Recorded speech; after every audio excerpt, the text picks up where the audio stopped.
Hello, hello, hello. Now, I'm using the new stream, as I told you I was, restream. And I had some little hiccups last week, and I kind of understand the hiccups now. So let's jump into first some advertisement as normal before we start the show.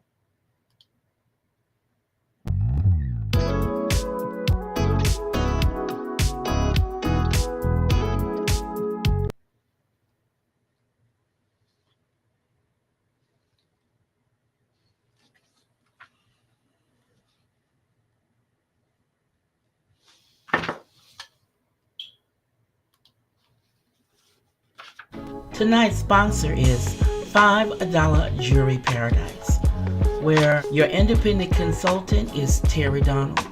Now I have the link for all the information down below, so when you go, tell her Stephanie sent you. Now I'm still getting the hang of it. I have to have something else on so I can make sure I see the timing and when to bring things up. So that's my mistake, but we're here. Now, as we go, today's topic, as we talked about last week, they have a lot of interesting gadgets on here, and I really like what they have. Okay, so here I have my topic. It says, welcome to my stream, and today's topic is how to optimize videos. So this is our topic for today. Now, I have a little thing to show you, and then we're going to go over each thing that I have in my thumbnails for the lesson. Okay, I do have some bonus things that I want to talk to you about as well. So let's jump into it. Let me close this. Uh-oh, I left that open, didn't I? Close this. And then we're going to jump into this. Now we're going to talk about optimizing your videos. Now these are some points I have mentioned once before, but I wanted to get in more detail on it today. So here we have, when you upload a video, the first thing you need to check is here, your file name. Now on your video, like I have spoken many times before, you need to make sure that your video is named. When you record and you save it, whichever app, whichever editing software you use, you need to make sure that you name the video. The name of the video can be keywords pertaining to what your video is about, because that also helps the algorithms know what kind of video you're making. Now you can't do it here. You have to do it when you finish editing it and you go to save it. Make sure you name your videos. Okay. Now the next thing I want to point out is your thumbnails. Now I'm going to pull my thumbnail up.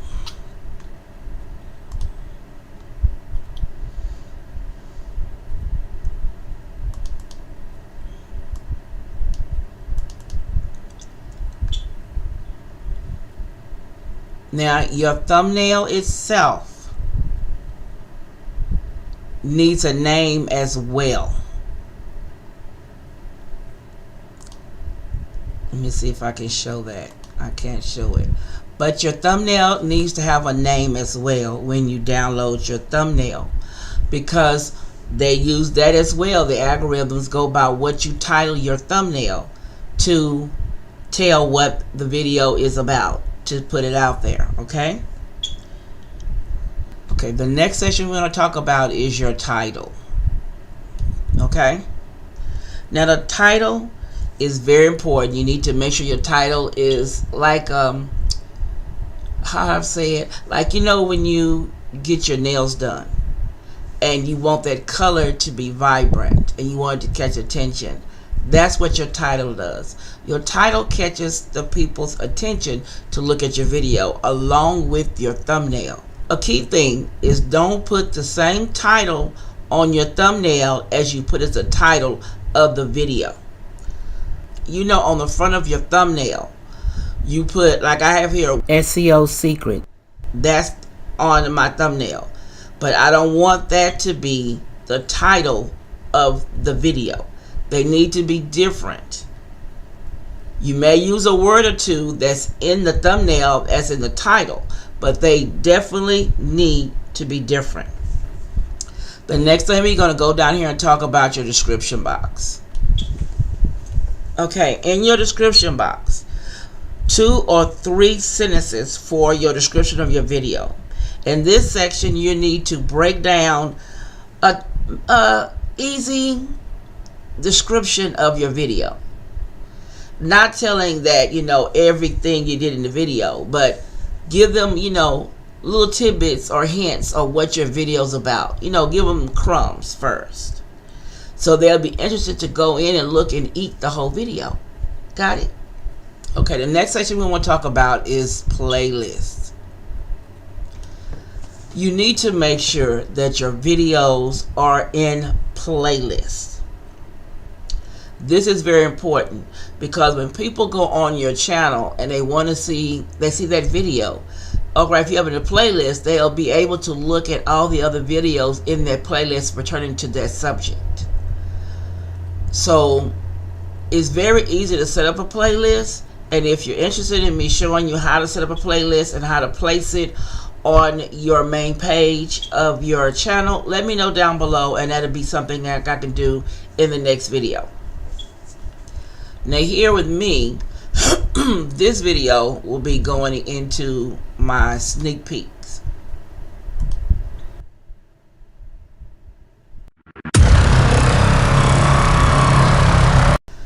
This section right here is very important.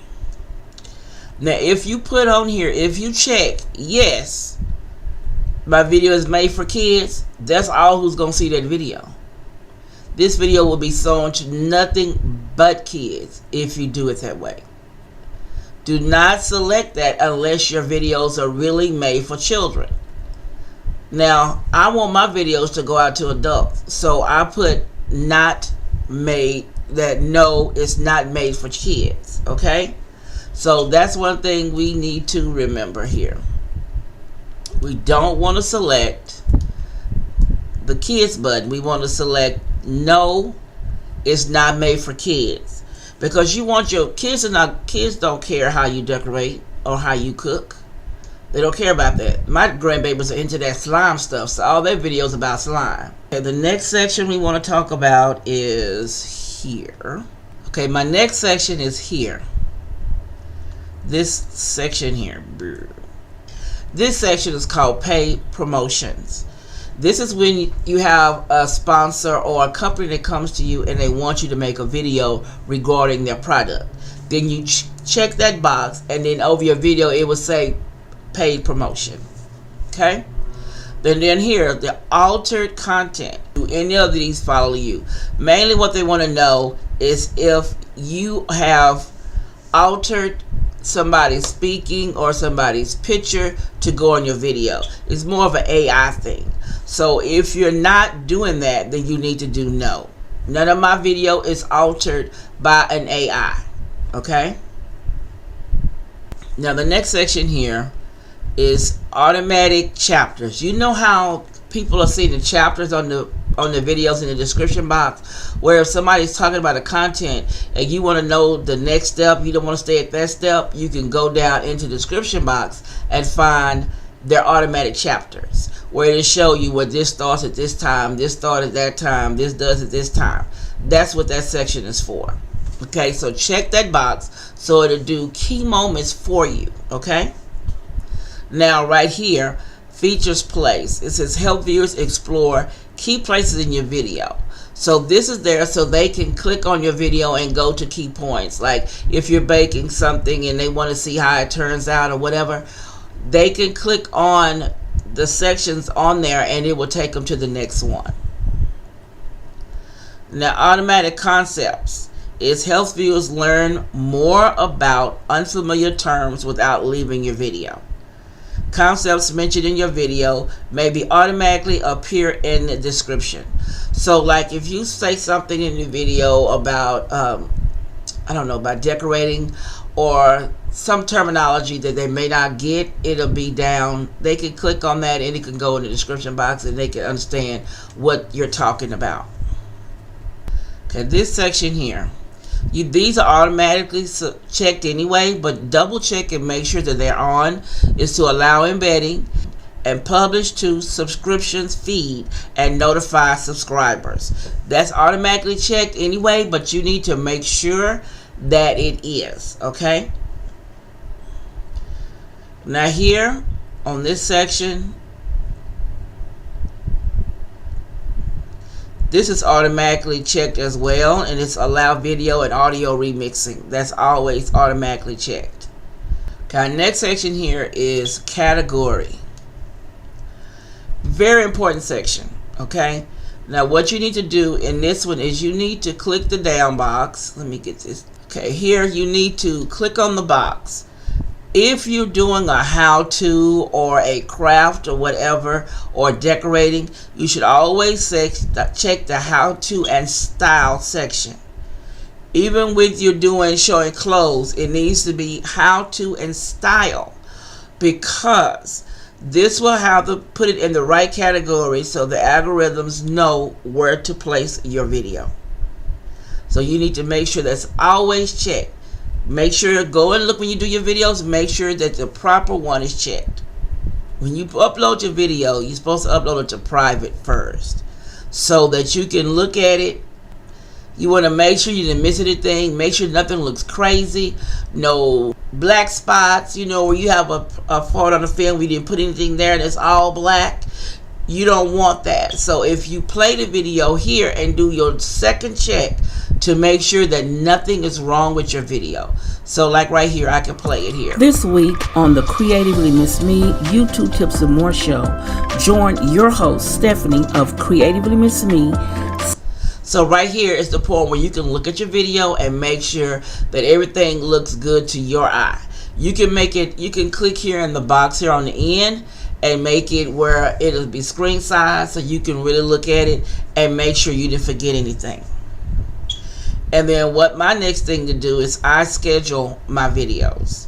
Okay, so this video here will be scheduled for, this is a Wednesday thing. So this will come up on Wednesday, and this one will be at 3:45.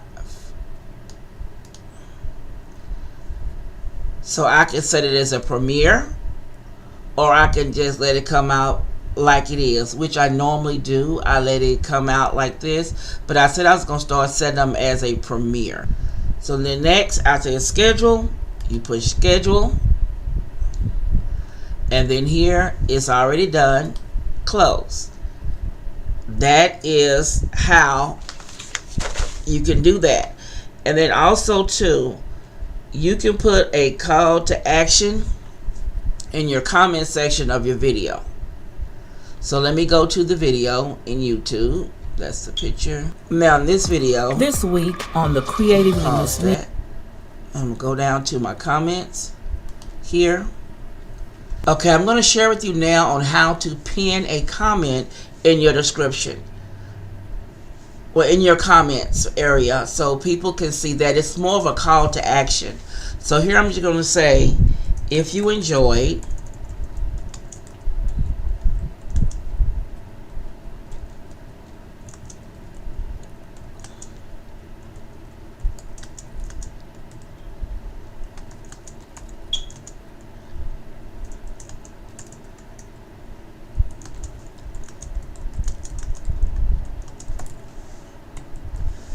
now just type something simple.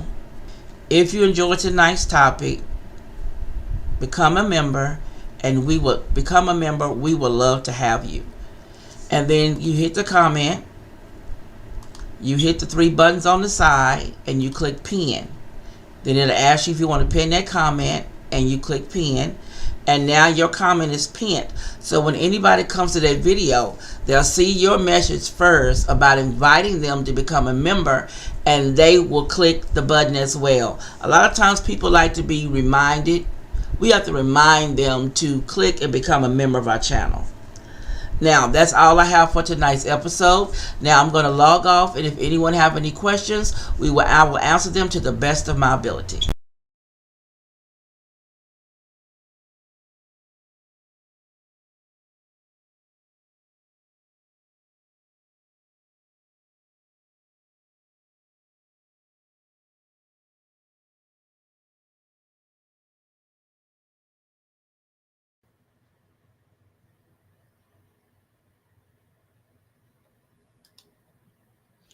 Now, there's something I want to show you on here, Denise, that I think you will like. Now, this is Restream because StreamYard started tripping. So they have this caption thing that you can put make QR codes, right? So you can have them like this one here. I have my QR code here where someone can scan my QR code. But the one I know that you will like, Denise, is the one for live sales. Now here you could put your apron picture up here and put the price and a QR code. And somebody can scan your apron you have for the month or for the season. They can see what you're offering and how much it is. They can scan it on the screen if they want to buy it. When I saw that, I thought, oh, Denise needs that. Denise needs that. I thought that would be a great thing for you to use. I thought that would really work for you, Denise. What do you think?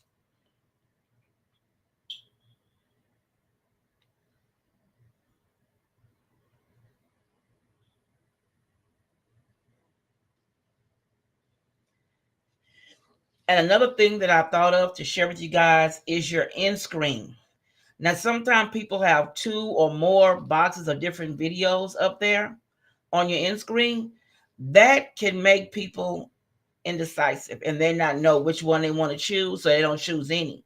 So if you start off only having one video up for them to pick from on your end screen, then people will click that one to go see that one, and that could lead them down that rabbit hole where they'll keep looking at more videos and more videos and more videos. And that's what you want, right? We want them to look at more videos and stay on our channel and give us that view time. And I thought that would be something great for people to see, because I learned that. And that's why on this channel, I think I just have one on the end screens when I do a video, not a live. Now, when on my other channels, on my healthy tips and more, I have 2, because I do 2 different things. It's a cooking one and a workout one, so they can choose from each one. But on decorating on the budget, I have 1. That way they have 1 video to choose from. They don't have to overthink which one they want to look at. They just pick that one that's on the screen. So let's open up for any questions. And I'm liking that new gadget too on here, because it has this questions, and it says ask questions in the chat or on the comment section. I thought that was nice. It has some extra things on here that I really like. And like I know on StreamYard, we did have the ticker tape, but on here I could add a little bit more on mine. And I like the fact that I can do that.